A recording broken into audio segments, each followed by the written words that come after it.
10 दिन हो गए, 10-15 दिन हो गए फुटपाथ पर सो रहे हैं, ठंड में भटक रहे हैं। हम बच्चों को ये नहीं चाहते बच्चे ठंड में भटकें। हमारा घर इन्होंने छीन लिया है। मकान के पेपर्स हमारे पास हैं और जो हम मंदिर का नाम करना चाहते थे, अपना धर्म परिवर्तन करना चाहते थे, इसलिए हमने। नमस्कार साथियों, जब कल पूरा देश यानी 31 दिसंबर को रात्रि 12 बजे के बाद अंग्रेजी नववर्ष के आगमन की खुशियां मना रहा था, वहीं उत्तर प्रदेश की राजधानी लखनऊ के शरणजीत होटल के कमरे में रची जा रही थी खूनी साजिश। शरणजीत होटल के कमरे में इस अरशद नाम के युवक ने अपनी ही मां और 4 सगी बहनों की गला दबाकर निर्मम हत्या कर दी। क्या अरशद नाम का यह युवक आदतन कोई अपराधी था या इसने किसी मजबूरी के चलते इस तरह का कदम उठाया? जिस तरह इसने अपने बयानों में बताया है, मैं अभी आपको वो वीडियो बताऊंगा। इसने बताया है कि यह आगरा में रहने वाला युवक है और ये लखनऊ में आकर इसने हत्याकांड को अंजाम दिया। अपने बयान में इसने बताया क्योंकि ये हिंदू धर्म अपनाना चाहता था और इसी वजह से ये अपने ही समाज के लोगों के द्वारा प्रताड़ित किया जा रहा था।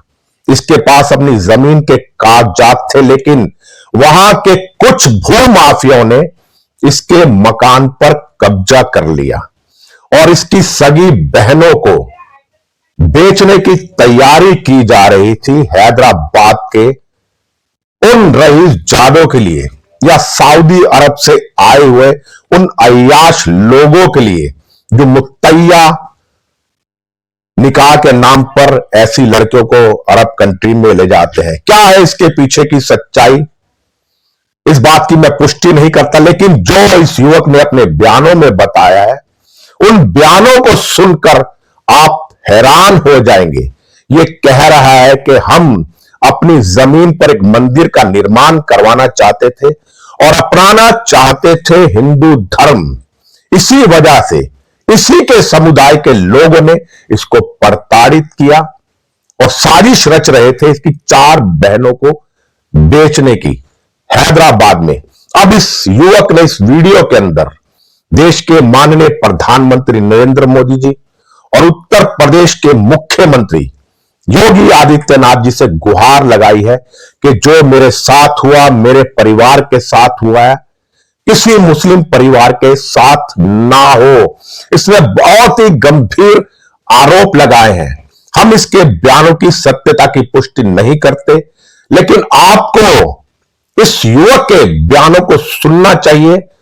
इस युवक के बयान सुनकर आप हैरान हो जाएंगे।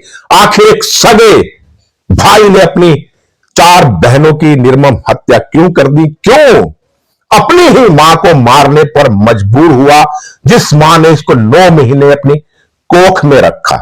अब यह युवक अरशद पुलिस की गिरफ्त में है और इसके पिता अभी तक फरार है।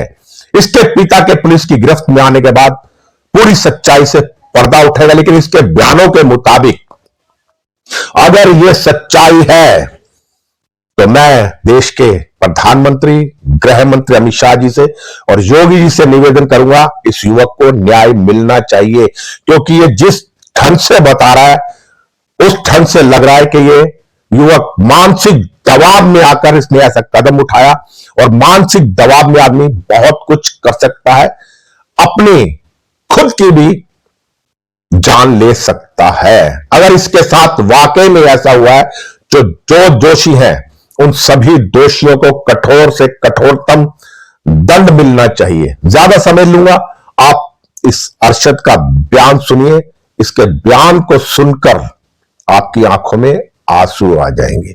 देखिए क्या कहा अरशद ने।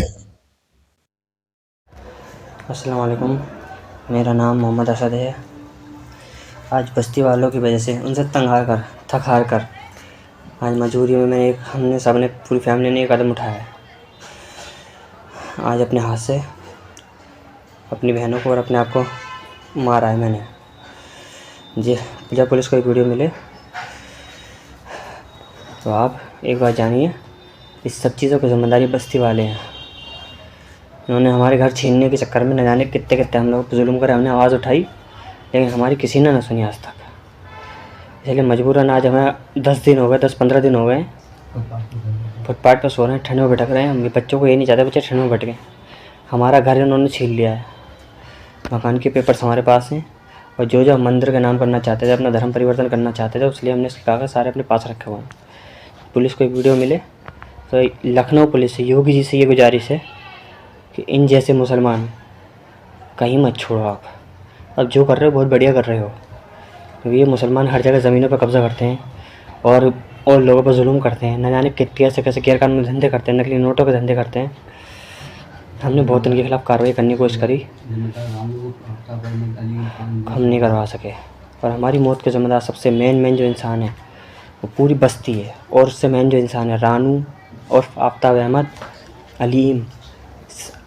अलीम खान, सलीम, ड्राइवर अहमद, रानू, आरिफ, अज़हर और इसके और रिश्तेदार हैं जो ऑटो चलाते हैं, और भी उसके गली में रिश्तेदार रहते हैं। भड़बूजा हैं ये लोग बहुत बड़ा भूमि माफिया गैंग चलाते हैं, इसमें लड़कियों को बेचते हैं। इन लोगों का यही प्लान था कि हम लोगों को जेल पहुंचा के हमें दोनों को किसी भी प्लान झूठे इल्ज़ाम में जेल पहुंचा कर हमारी बहनों को हैदराबाद में लड़की सप्लाई करता है एक सामने घर के सामने वाला, उसके हाथों हमारी बहनों को बिकवाना। भैया हम ये नहीं चाहते थे, इसलिए मजबूरन आज हमें इस वक्त 2 बजे का टाइम हो रहा है तकरीबन, मजबूरी में अपनी बहनों को मैं गला दबा के हाथ की नस काट के मारना पड़ा। देखना चाहते हैं देखिए, मैं आपको इन लोगों की शक्लें दिखा दूँगा। देखिए बेचारियों कैसे मैंने अपनी मजबूरी में बहनों को